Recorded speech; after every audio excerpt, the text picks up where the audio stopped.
Bonjour, nous allons parler d'une partie d'un domaine très important de la sécurité, à savoir la cryptographie qui peut être définie comme l'art de garder, l'art de communiquer en secret, c'est-à-dire l'art de garder un message secret lors d'une communication. Donc la cryptographie découle de la cryptologie. La cryptologie qui est donc constituée elle-même de la cryptanalyse et de la cryptographie. La cryptanalyse consiste à briser un message afin de récupérer une clé, afin de récupérer le message original du message crypté. Donc nous pouvons dire que la cryptographie a quatre grands éléments. Donc, dans un système cryptographique, on a quatre grands éléments. Donc, quatre éléments essentiels, à savoir la clé de sécurité, le message, la clé de sécurité, c'est-à-dire key en anglais, le message crypté, c'est-à-dire ciphertext en anglais, et la cryptosystème. Ainsi, on a aussi le message original qui est appelé plain text. Dans le ciphertext qui est le message crypté avant d'être envoyé au récepteur, crypté par l'émetteur, oui, avant d'être envoyé au récepteur. Le cryptosystème qui utilise les algorithmes de cryptage et de décryptage. Et nous avons aussi la clé qui est une chaîne de bits, n'est-ce pas, qui est une chaîne de bits qui utilise les algorithmes mathématiques de cryptage et de décryptage. Donc, en cryptographie, nous avons deux grands types de cryptographie, c'est-à-dire nous avons la cryptographie symétrique et la cryptographie asymétrique. Dans la cryptographie symétrique, donc, qui est dans cette partie, dans la cryptographie symétrique, on remarque qu'une même clé de sécurité peut être partagée entre les deux entités, c'est-à-dire l'émetteur et le récepteur.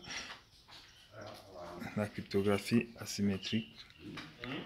Dans la cryptographie asymétrique, on a une clé publique qui est partagée entre les entités de la communication.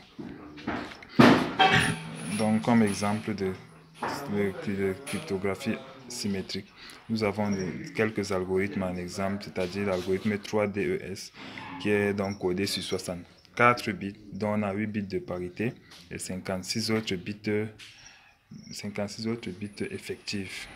Nous avons aussi l'algorithme IDEA qui est codé sur 64 bits et sur 128 bits. Nous avons aussi l'algorithme AES, RC4, ainsi de suite.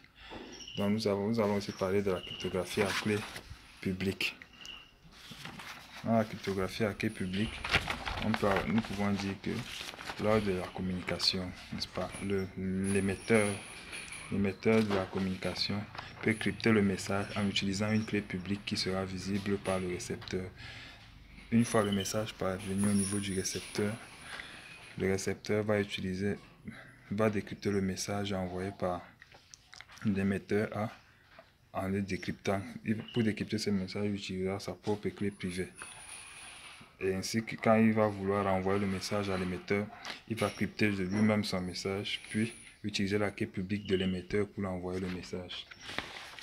Donc, nous pouvons aussi dire que la cryptographie asymétrique garantit l'intégrité des données, la confidentialité, la non-répudiation et l'authentification.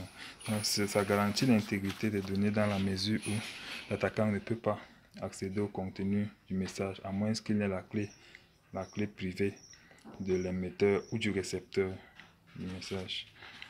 Et nous pouvons aussi dire que la cryptographie asymétrique a quelques difficultés, quelques problèmes, quelques inconvénients. Donc le fait que nous avons tout premièrement le fait que la clé d'abord soit distribuée constitue un véritable problème. C'est que on a une clé unique partagée dans la cryptographie symétrique, bien entendu. On a quelques problèmes qu'on a retrouvés. Donc le problème une clé n'est pas distribuée. Il faut qu'une clé soit publique par tous les autres pour faciliter la communication. Mais bon, comme la clé est privée, c'est-à-dire la clé est une même clé est partagée entre plusieurs entités, donc on peut avoir le problème de clé unique qui est partagée entre plusieurs. Donc, par exemple, si on va dans le contexte d'un environnement distribué, on peut avoir donc un nombre large de combinaisons. de clés, donc de paires de clés. Donc, qui va inclure une topologie de communication plusieurs à 1. Nous avons aussi la taille de la communication, dans la mesure où on a plusieurs clés secrètes qui sont générées entre plusieurs paires et plusieurs. Donc, on a aussi qui peut être partagé et stocké. Donc, ça nécessite énormément d'espace de stockage. Et nous pouvons aussi parler de l'intégrité des données. Dans l'intégrité des données, dans la mesure où on ne sait pas, le récepteur ne vérifie pas. Donc, il n'y a pas un processus de vérification du message. Donc, le récepteur ne vérifie pas si le message a été altéré. Il reçoit juste le message. Ça peut constituer aussi un problème. Et il est aussi possible que l'émetteur répudie le message parce qu'il n'y a aucun mécanisme sûr que le message a été envoyé par le prétendu émetteur. Nous pouvons aussi parler de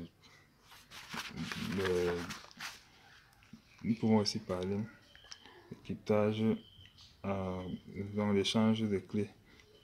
Dans le problème d'échange de clés rencontré au niveau de la cryptographie asymétrique. Dans la mesure où les clés peuvent être échangées. Donc la clé peut être échangeante. Peut être échangeante entre le récepteur et l'émetteur et le récepteur pour pouvoir crypter, décrypter un message. Et en même temps, ce n'est pas sûr dans la mesure où le récepteur, donc le récepteur du message peut crypter le message en envoyant à l'émetteur. Donc c'est aussi un problème en fait. Chaque fois, il faut que l'émetteur, pour qu'il envoie le message au récepteur, il est obligé de crypter avec une clé, puis envoyer cette clé au récepteur. Et une fois que le récepteur reçoit cette clé, il est obligé de décrypter pour pouvoir envoyer le message. Il est encore obligé de crypter le message et envoyer la clé aussi et envoyer aussi la clé au récepteur, à l'émetteur du message. Donc cela peut causer un problème de sécurité. Merci.